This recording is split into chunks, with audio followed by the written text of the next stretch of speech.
A very good morning, dear students. I am Madam Prasanna, a selection grade lecturer from SJ Government Polytechnic, Bangalore, and I am here to handle a few sessions of the wonderful subject power electronics. The term power itself rings a bell to me. Knowledge is power. I think you all students have heard of this wonderful saying, knowledge is power. So dear students, how do you acquire knowledge?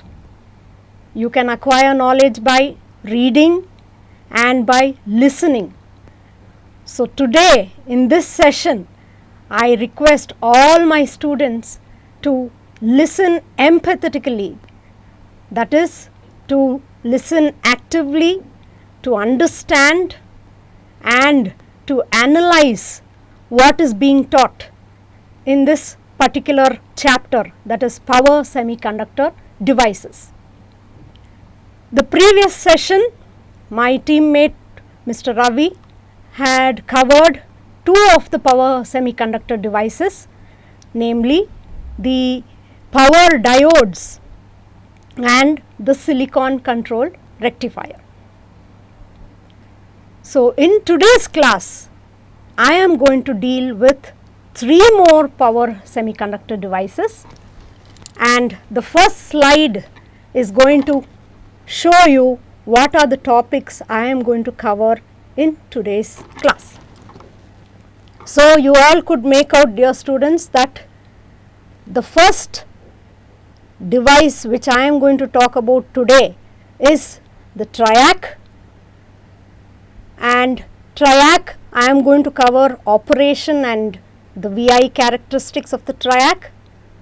Then I will move on to modes of operation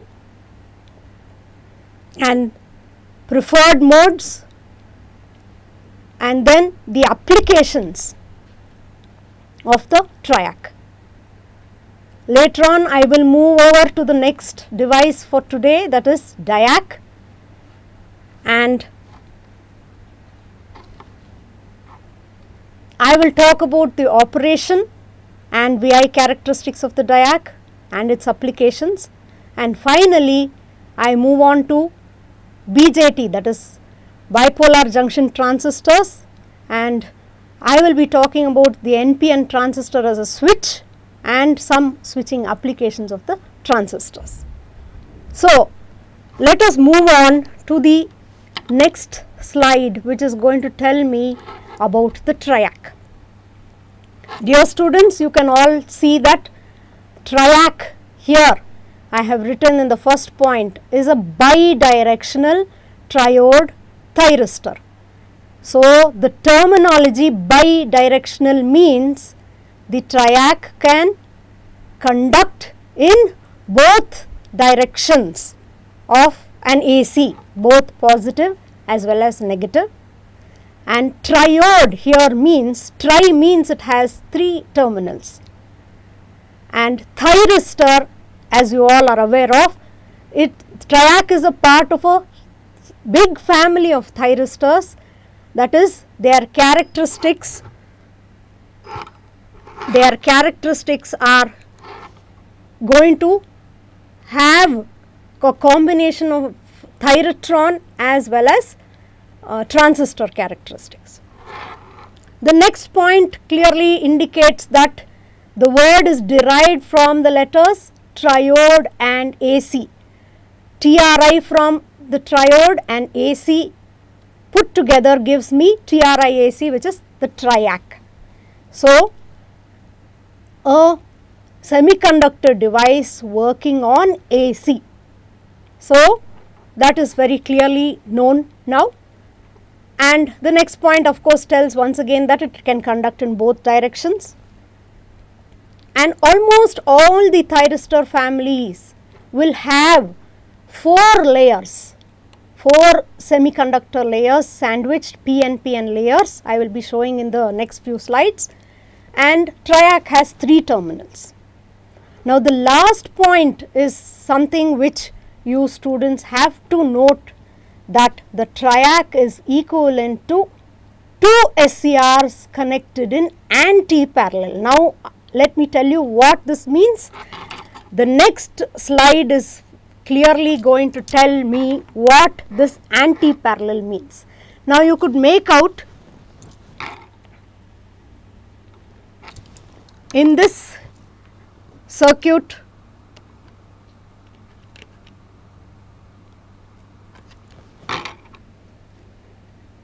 you could make out that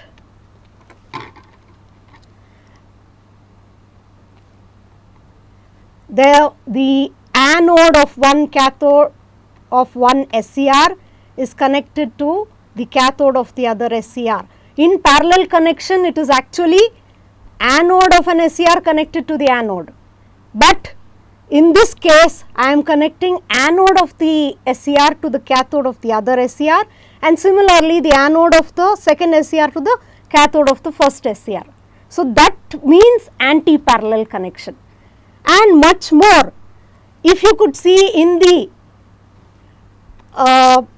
symbolic representation, triac schematic symbol you could make out over here, you are having the terminals named as MT2 and MT1 and gate.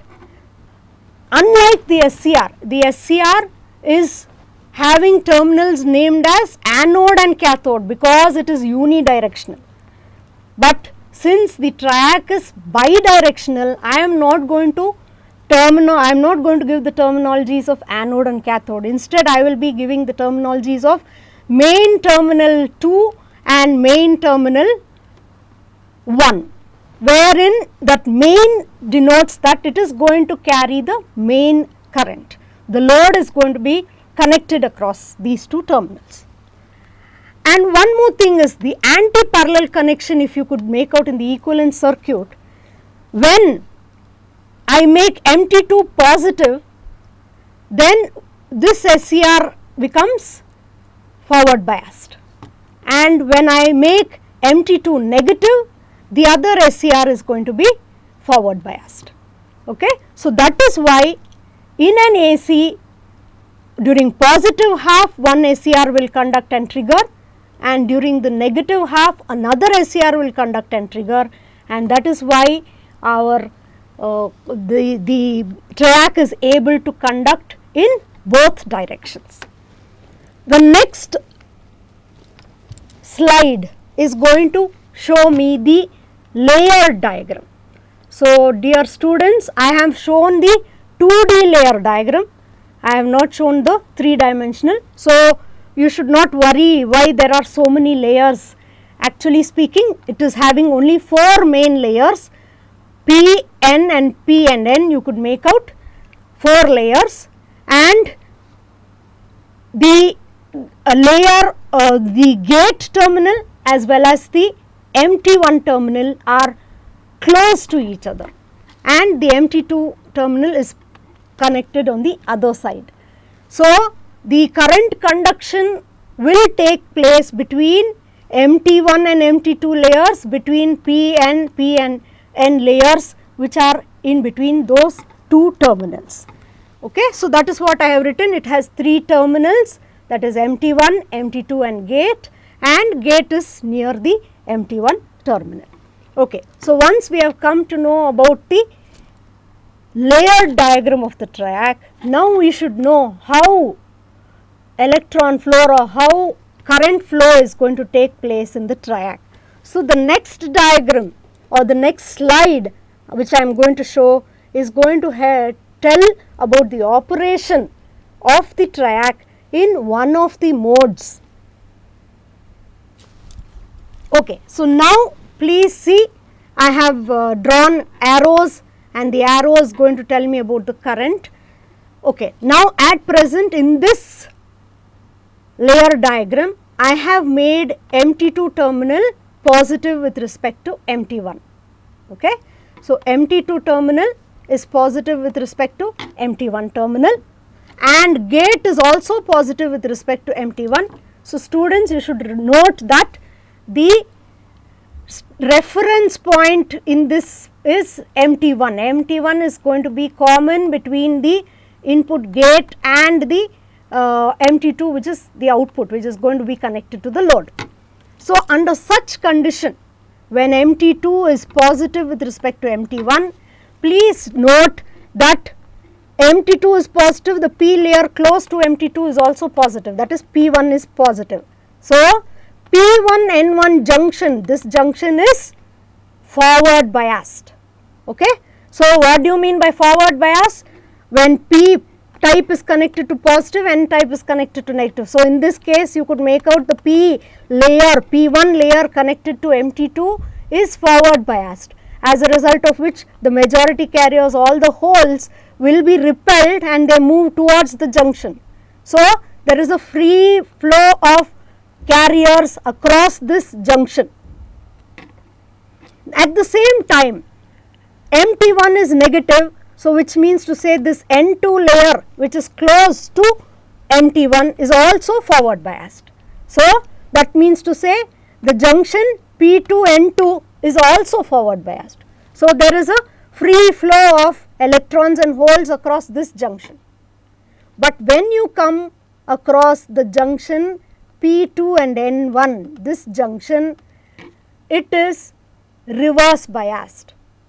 So, students, I can give this analogy as, just think that there are 3 doors, okay, 3 doors which are placed one across the other, and you can move from one end to the other end. So, in this case the first door is open and the third door is open. Okay. So, there is free movement of people, let us say people, the charge carriers means people. Okay. So, the door 1 is open and door 3 is also open, but when people move across these 2 doors, they come in between and they see that there is a door which is closed in between. Okay. So, because of that closed door, there is no free movement of charges, because there is a depletion layer, and that depletion layer acts as an obstacle to the free movement of the carriers. So, what can be done to remove that obstacle? One thing which we can do is, we can increase the voltage between Mt2 and Mt1 in such a way that the reverse bias junction P2N1 breaks down. But that is not the methodology which is normally used. That is because it may cause damage of those junctions and you cannot reuse the track. So, the best method to break down that junction and to allow free flow of carriers across Mt1 and Mt2 terminals is this gate current. You could make out that there is a red arrow mark between the gate and the N terminal, right. So, that is going to tell me that whenever a gate current is flowing, it will allow charges to collect in this P2 layer, correct. So, more number of charges are collected in the P2 layer, and since more number of charges are connected here, there is a force which is acting across in this P2 layer, and that force is going to literally break open this door which is closed. So, that means to say more number of people are entering through one door, and at some point of time those people will literally throw open the door. So, that is when J2, the junction J2 between N1 and P2 breaks down, I call it as breakdown. Okay.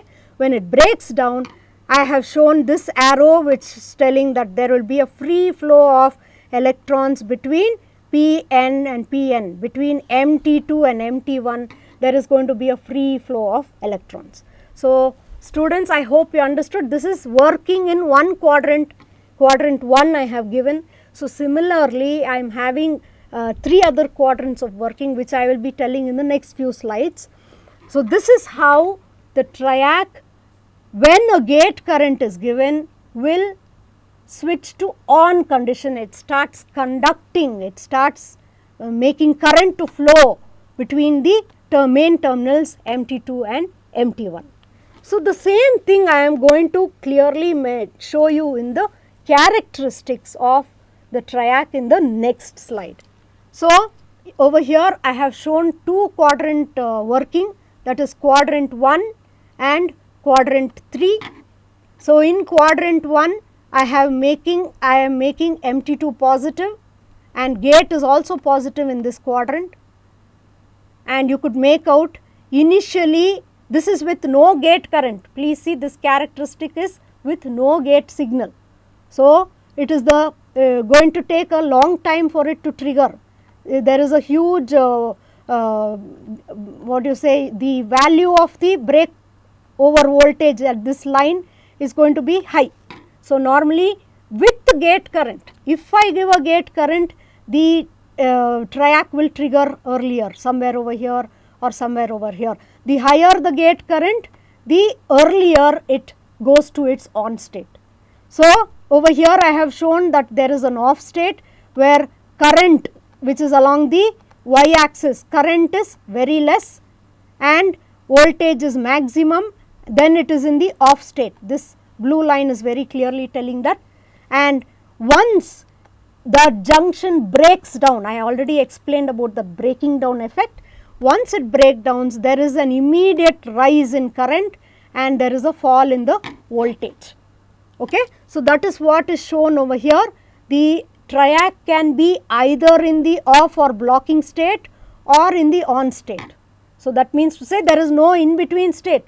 That is why triac is considered to be a good switch, wherein you can put it on or off at your will, right.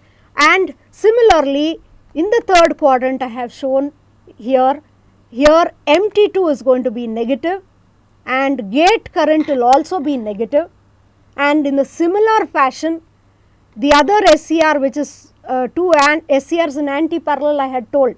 So, in one positive direction SCR1 conducts, in negative direction the other SCR conducts. Okay. So, the other SCR is going to conduct, and the same similar characteristics you will have till a certain amount of period of time. The current does not increase, only the voltage increases, and then once the breakover voltage reaches, the current suddenly shoots and it starts increasing. At that point of time the voltage decreases. Okay.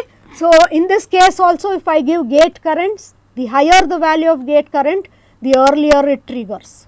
Okay. Like this I will be getting triggering at earlier voltages, breakover voltages. So, this is the working of the triac. In two quadrants I have shown, and there are, in the next slide I will tell you the different modes of operation of the triac. So, over here very clearly you could make out that there are 4 modes of operation. The first quadrant will tell me that MT2 is positive with respect to MT1 and gate current is also positive. The second mode, in the second mode MT2 is positive, but there is a negative gate current, and in mode 3 MT2 is negative, whereas gate current is also negative. Please see negative and positive with respect to MT1 terminal I am telling, and the fourth mode will give MT2 is kept negative with a positive gate current. Now, I have already discussed in the previous slide that MT2 was positive and gate was positive, and MT2 was negative and gate was negative. So, these two modes, that is mode 1 and mode 3, are the most preferred modes.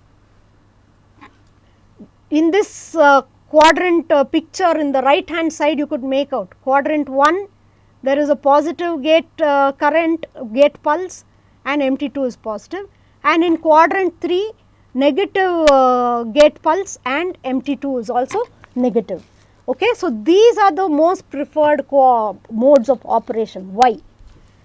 See, I have given that sensitivity of the triac is the greatest. So, what do I mean by sensitivity? That means even a small gate pulse should be able to trigger the triac to its on mode. So, the other two quadrants are not preferred and you do not make use of the triac in the other two quadrants, just because high gate currents are required for triggering the triac to its on state. So, the more sensitive, the more better the working of the switches and the more accurate you become. Okay. So, in the next slide I am going to tell you about advantages and disadvantages of the TRIAC. Okay.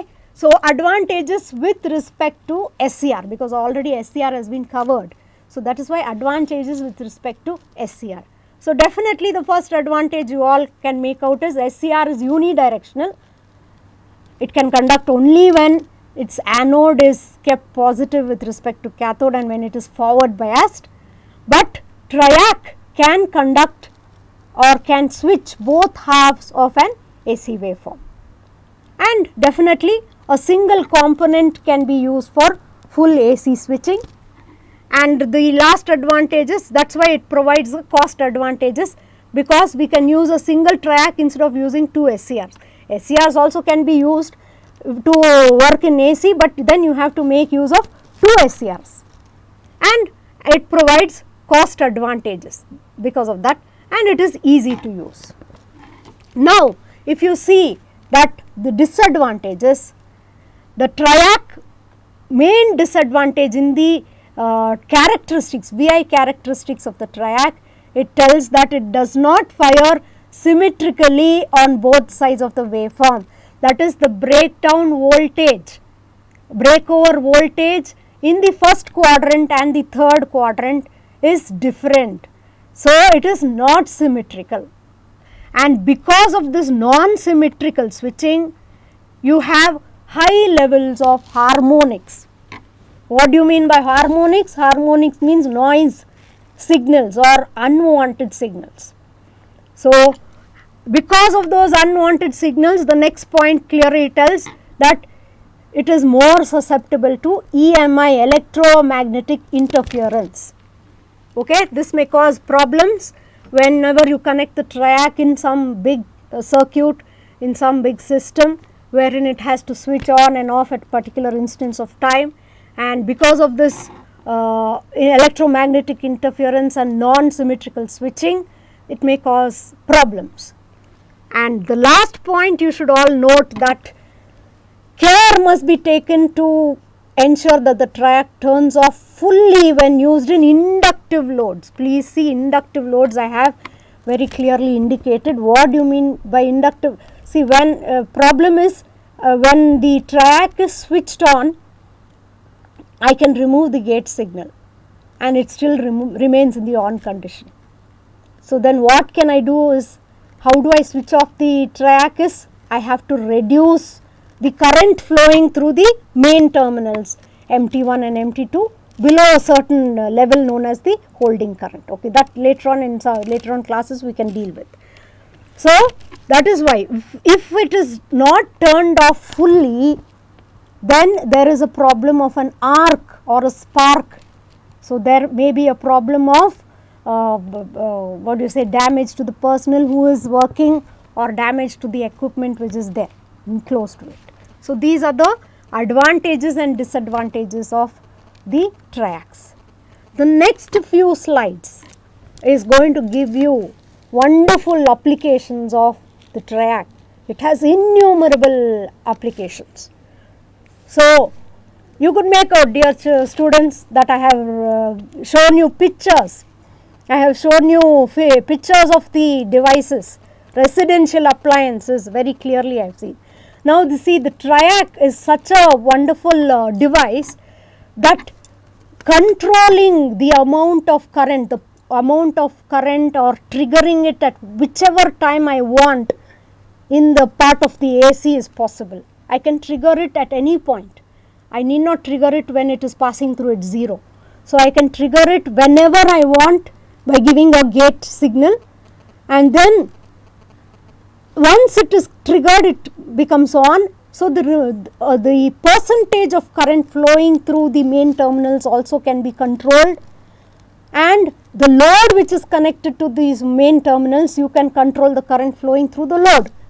So, that is why there are innumerable number of applications of the TRIAC. So, over here I have shown you vacuum cleaner, vacuum cleaners where speed control, okay, you can make high speed or low speed. Then rice cookers, you must be wondering what this rice cooker is doing. Yeah, that is where heat control, amount of current is controlled. I told you the percentage of current is controlled which means to say I can even control the amount of heat depending on the amount of current which is passing through it. Okay. Then yes, definitely automatic dishwashers, yes, Indians do not know much about it because we still use our hands, manual labor is still there, but in foreign countries they make use of dishwashers. You could make out that there are different dishes and the motor control takes place with the help of a triac. Then washing machine also, maybe level of water flowing and the amount of speed also can get controlled. Yes, one very important application is the photocopier.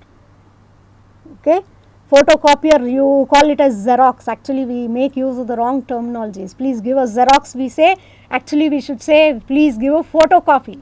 So it is a photocopier, means fax machine, okay, where you get photocopies of whatever material you want. So this you make use of triacs here for illumination control, and in control panels solid state relays may be used, that is where you use triacs. Then yes, the most important and most widely used application of triacs is in the light dimmers. Numerous interiors in maybe hotels and in movie theaters where you want distributed lighting, where you do not want very high intensity lights, you make use of lamp dimmers to large extent. And definitely electric blankets is heat control application is made use of. And then you could make out SMPS means switch mode power supply, and over here itself I have given you most of it, heater controls, then solenoid valves, then motor controls are there. Then you are having SMPS to control the inrush current and in inverter lamps and in solid state relays, and fan motor control and temperature control once again. So you could make out there are innumerable applications of the triac, and billions of triacs are available. So you just have to maybe become more curious and inquisitive, dear students, and find out what are the some more applications where all these triacs are used, and come to know about the wonderful device. So with that I think I have completed the first device, that is power semiconductor device. So now let me move on to the next device, that is the diac. Oh, I am sorry, so there are I have shown you one more picture, microwave ovens. Okay. So now comes the next power semiconductor device, that is the diac. The diac is a bidirectional thyristor diode. The three terminologies once again tells me that bidirectional means it conducts in both the positive as well as negative half directions of the AC. Thyristor is part of the thyristor family, means combination of characteristics of a thyratron and a transistor, and di here means two terminals. So the word is derived from the letters diode Di and AC. So DIAC put together gives me the diac. So and it has two terminals and four layers. All thyristor family members, they are having four layers, I told you. So since diac also belongs to a thyristor family, it is also having four layers. Then its leads are interchangeable, and it is also called as gateless triac. And most important thing here is it has symmetrical breakdown characteristics. Okay. So these are the features, or this is what a diac is. So in the next slide you could make out the layer diagram of the diac, which is telling me it has of course four main layers. Please do not get confused, there are two more small layers to which MT1 and MT2 terminals are connected. They are lightly doped layers only for getting a ohmic contact and to get the lead out, that is it. But otherwise it is having layers, and the two terminals over here similarly are named as MT2 and MT1, that is main terminal 2 and main terminal 1, and the symbolic representation also is very clearly showing that it has two terminals. Okay, now let us move on to the characteristics of DIAC. Now DIAC is mainly used as the trigger device to a TRIAC. So always DIACs you could make out in number of circuits, the DIAC will be connected to the gate of the TRIAC, normally to the gate of the TRIAC. So now I have characteristics both in the positive as well as the negative half cycle. So in the positive half cycle you could make out that similarly to a certain voltage there is a junction which is reverse biased. So there is no free flow of electrons. So that is why the voltage keeps rising till a point 30 volts. Now see, please see here, it is mentioned as 30 volts. Normally DIACs have a breakover voltage of 30 volts normally. So once that 30 volts is reached, the reverse bias junction breaks and you are allowing a free flow of the carriers to take place between the two main terminals, that is main terminal 1 and main terminal 2. So the DIAC starts conducting, that is what I mean to say. And over here please see, in the on state of the DIAC you are having a negative resistance characteristic. What do you mean by negative resistance characteristic? Voltage is decreasing whereas current is increasing. Okay? Voltage decreases and current increases, which means V by I, which is negative, because voltage is decreasing and current is in. So it exhibits a negative resistance characteristics, that is what I have specified in that slide. And similarly in the third quadrant also I will increase the voltage between the two terminals. I will make MT2 positive and MT1 negative, and then I will increase the voltage till the reverse bias junction breaks down. And please see, please note that it is having symmetrical breakdown. Vs is also 30 and the negative breakover voltage is also 30, and that the disadvantage of the TRIAC, which is having non-symmetrical switching or non-symmetrical breaking, is overcome in this. And why it is so, you must be wondering. That is because the doping level at the junctions is the same. So the same number of doping means you add impurities, right, to improve the conductivity of a semiconductor. A pure semiconductor is an insulator. It is having 4 electrons in the outermost orbit. So it is an insulator as such. It does not conduct.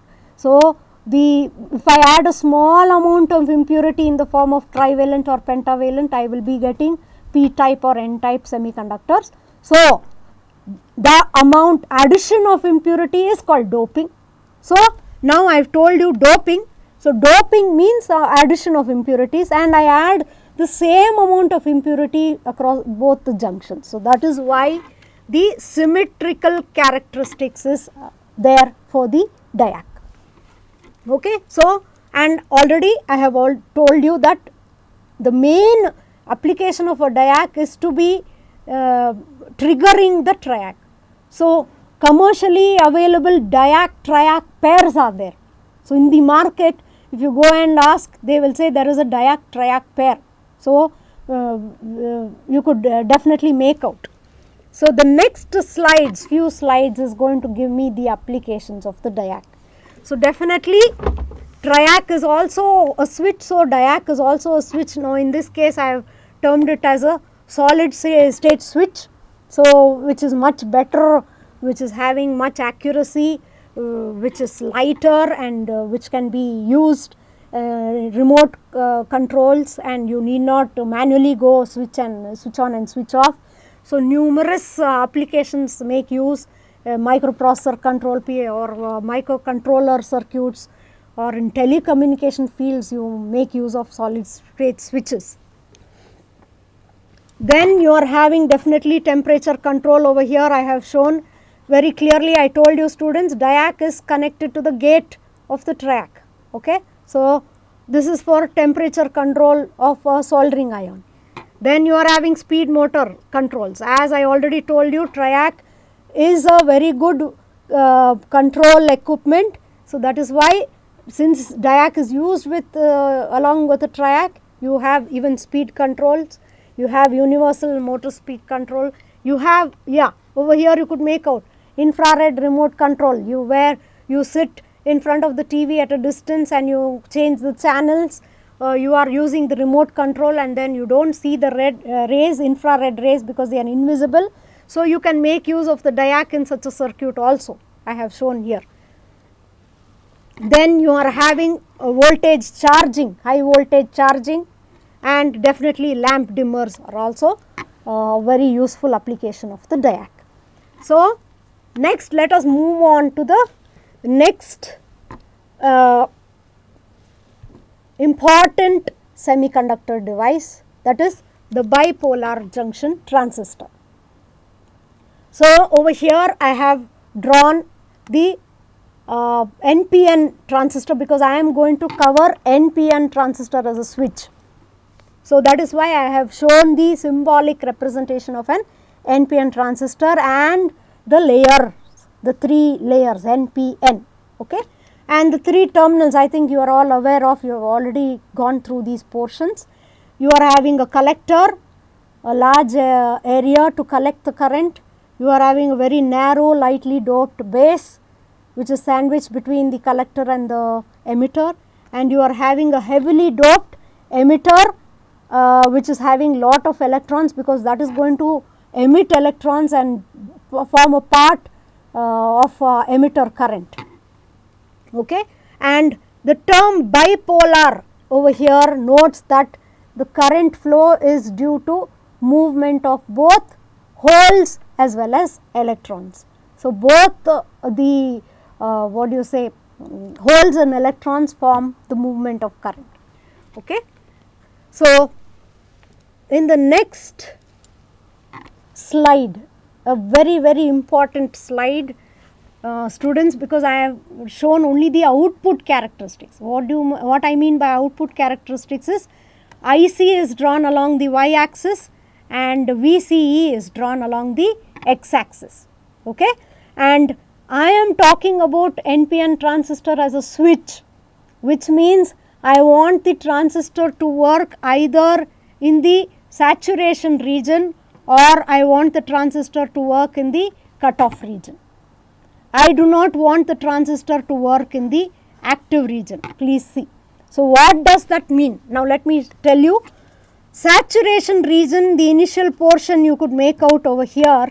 Saturation region is a portion where the collector current is high, whereas collector to emitter voltage is very less or almost 0. You could make out over some place it is 0.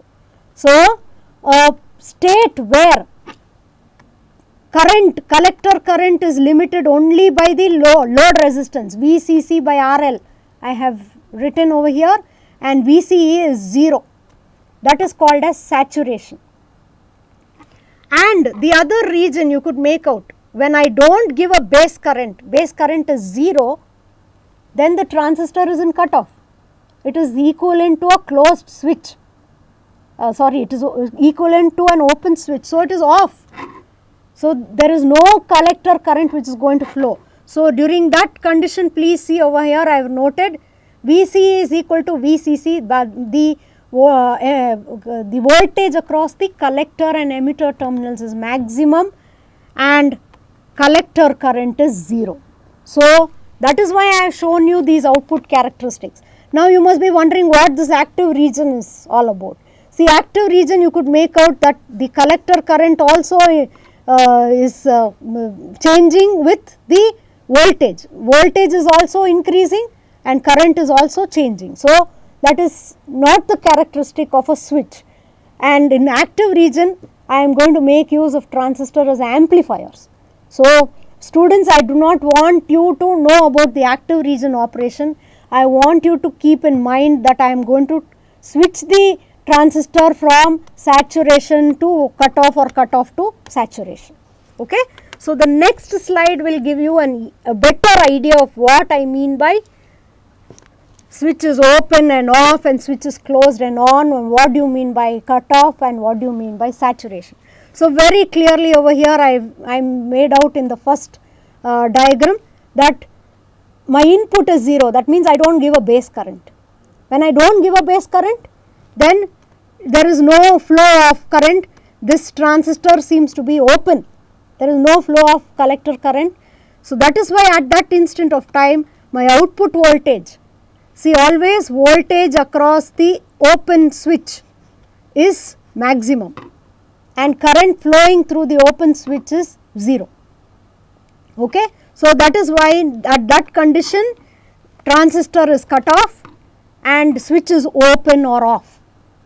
In the second figure, please see, no students, that I am giving a base current, means some base voltage is given. So, once I give a base current, I am going to switch on the transistor and I am going to make it go to saturation. So, at that condition the switch is going to close. So, when the switch, that is the transistor is working, so switch is closed, and if I connect a voltmeter across the closed switch, it is going to read 0, whereas ammeter will read maximum. So, that is what I am meaning to say here.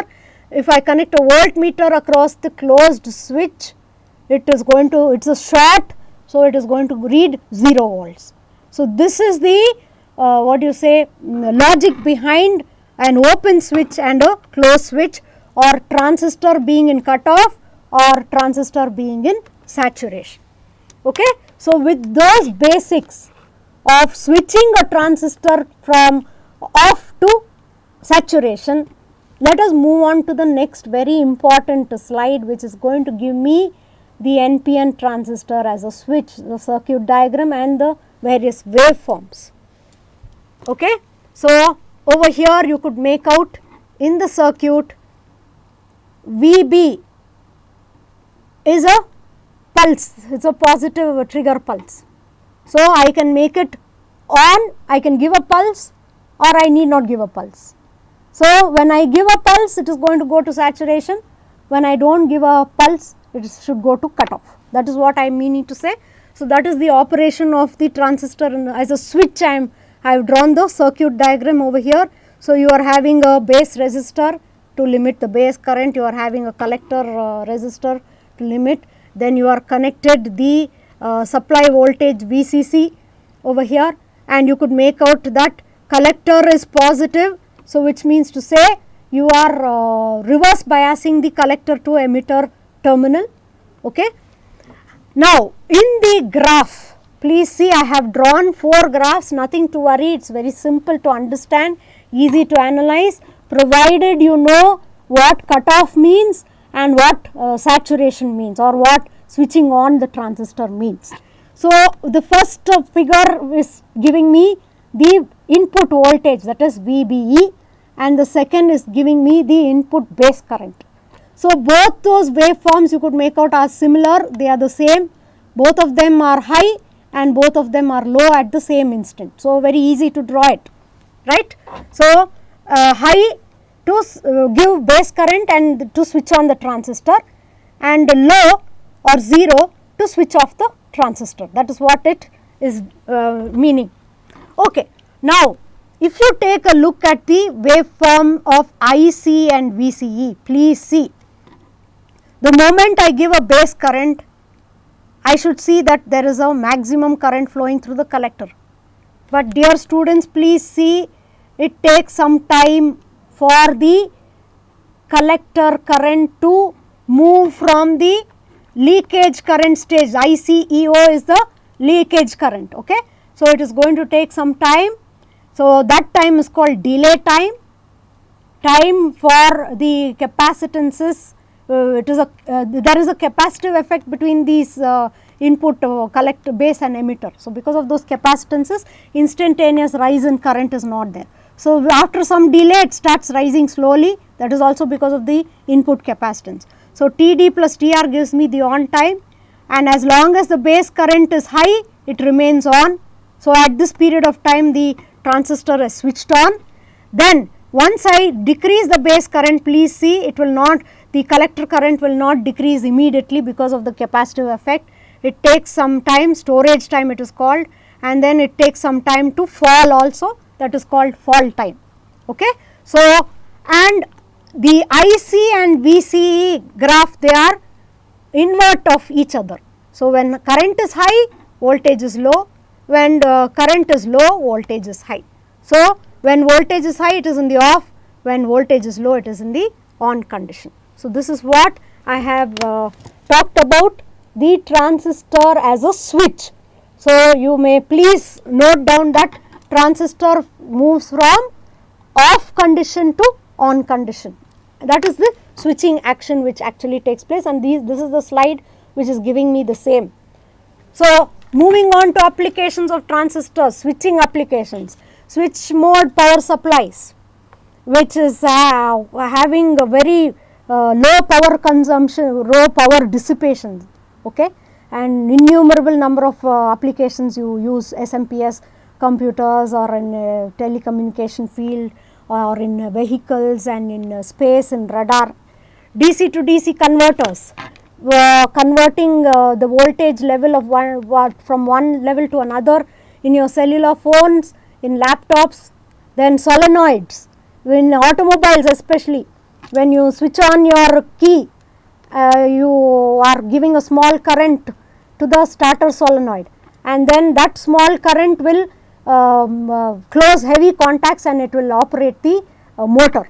Okay. High voltage power supplies, they are used in biomedical instruments, and then that recharges circuits. Then inverters, very big huge application, wherein you are giving uninterrupted power supplies in your homes, in industries, everywhere you use. Okay.